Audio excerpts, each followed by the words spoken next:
After drawing 1-1 against Wigan in the FA Cup, Luton now face a very informed West Brom side in the league. In today's video, guys, I'm going to give you an overall breakdown of my thoughts heading into this big game.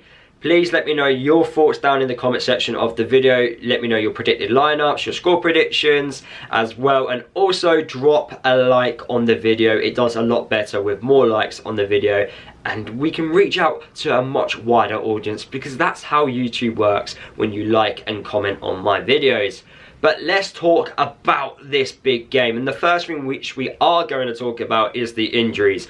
Injuries have been an ongoing theme with Luton over the last 18 months, and I thought let's talk about who's actually fit first. So Lockyer and Clark, they didn't feature in the last game against Wigan. In fact, Clark hasn't actually featured in the last couple of games, but both players have trained this week and most likely could feature in this West Brom side. I'd be very surprised not to see these two players start in this game against West Brom. Edwards in his press conference was quite vocal on the fact that these two players are potentially going to play against West Brom. The one player that definitely won't be starting, and that will be Freeman. Freeman, unfortunately, has got a groin injury and he's had his operation already. He's now in that rehab recovery section of his rehabilitation, and we should expect him hopefully next month. But you know what Luton are like with injuries.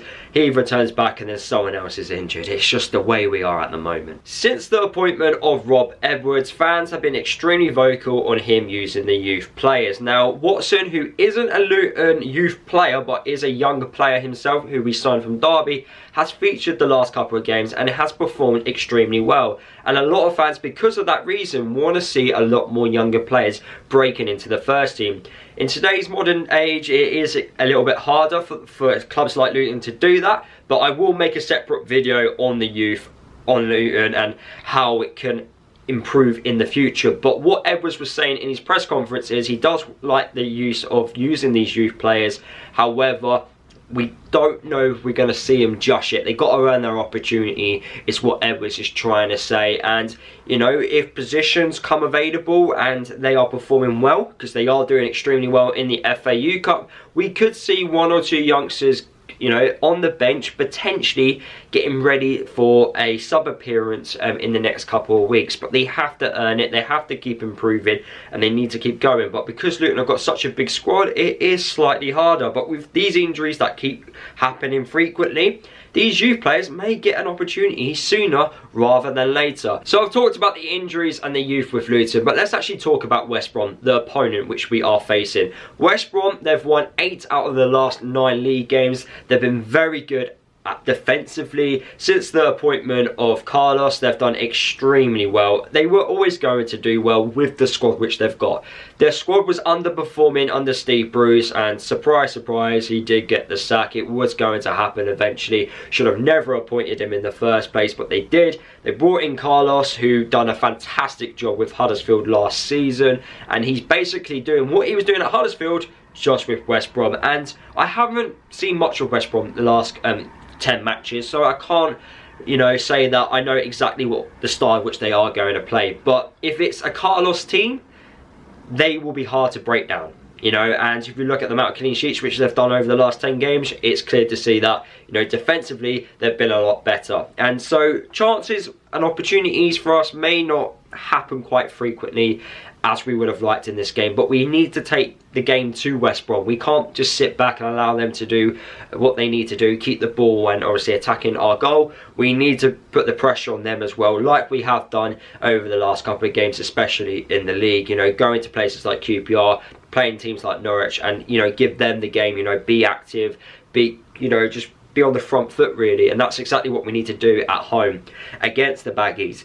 But anyway, West Brom, as I've already said, you know, on good form. Probably the most informed side in the league, and probably the worst time to actually play this West Brom side. They did get a draw against Chesterfield in the FA Cup, but put that to the side for 1 minute, and actually let's focus about their league form. The league form is great at the moment, and like, as I mentioned with Carlos, you know, if they are playing exactly like how Carlos's Huddersfield side are doing last season, then this West Brom team is going to be really good at counter-attacks and also very good at set pieces. That's what really did Huddersfield like so many points last year. They just kept you know, scoring goals from set pieces, and they kept scoring goals from counter-attacks. And if you look at when Luton played Huddersfield last year, the goals which we conceded, every single one of them was either a counter-attack or a set piece. They just didn't know how to score any other way, and I don't know if this West Brom side is going to be a bit different. They have a lot more quality compared to that Huddersfield side from last year. They've got decent players. You know, you've got Wallace, who Luton were kind of linked with, but who's an unbelievable player on a free transfer, by the way. They've got Swift, who arguably is one of the best midfielders in the league. They got Dyke, who done extremely well at Barnsley, needs to find his feet a little bit better for West Brom. Thomas Asante is a key player for West Brom this year. They signed him from Salford in League 2, and he has been their top goal scorer. But for Luton, there's the positive. He's out for 3 games. He has suspensions. But despite Thomas Asante not actually playing, they still have a ridiculous squad. It is good. They should finish in those playoff places come the end of the season. And if they don't, then, you know, Carlos needs to sort it out, really, because there's no excuse for that squad not to be anywhere near those playoff positions. But they are heading up that championship table, and if we are to look at the championship table, it is extremely tight. It is from 5th to 15th, you know, a couple of wins, you know, the table just gets flipped. It's the championship. This season in the championship has been very different to last year. I think it's quite a poor championship season this year. Everyone just seems to keep beating anyone, and, you know, West Brom is a side that hopefully we can beat.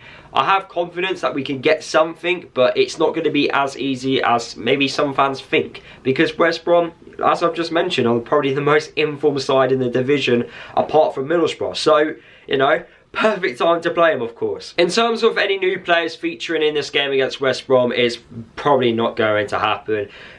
Unfortunately, Luton have been very quiet on the transfer front, and we need to make some signings. We need some defenders.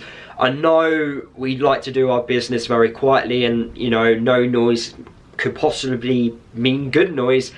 I don't know. We just need to make some signings. If we don't sign a player in this January, I'll be very, very annoyed, because it's quite clear as day that we need we need defenders. You know, even if it's 1 or 2 players, I don't mind. It's just we need someone coming in to fill a gap, because we've got gaps within our squad, and if we want to finish the season off strongly, we need to fill those gaps, and that's just my opinion. But, you know, hopefully we will bring in some players from now until the end of the transfer window. But yeah, in terms of players that will be starting against West Brom, I'm expecting a few changes from the FA Cup game. I've already mentioned Clark and Lockyer coming back into the side. I could possibly see Morris and Adebayo be the starting partnership. I don't know if Cornick maybe would start, I'm not too sure, but I do think it will be Morris or Adebayo. Morris and Adebayo as the front two, with Clark, Pelly and Campbell as that midfield. Reece Burke coming in that defence with Lockyer at the back. Possibly Osho on the bench. I think Potts will start alongside those 3 centre halves, and then you've got James Bree. I would like Alfie Doherty to be left wing back instead of Amari Bell, because I do think Doherty is the much better left wing back, and he suits Rob Edwards' style of football a lot better. So I would like to see that happen. But yeah, I am extremely looking forward to seeing what Luton can do, and I'm actually going to this game for once. You know, I've got work off and I'm able to go, so I'm looking forward to hopefully seeing a Luton win on the weekend. But I am going to go with a draw. I think it will be a tight game. I'm going to go with a 0-0 draw, and yeah, I think getting something from West Brom would be a good point, or yeah, it just would be good to get something from West Brom. It's what I'm trying to say. But anyway, guys, that is the end of the video. Hopefully you did enjoy it, and I'll see you guys in the next video.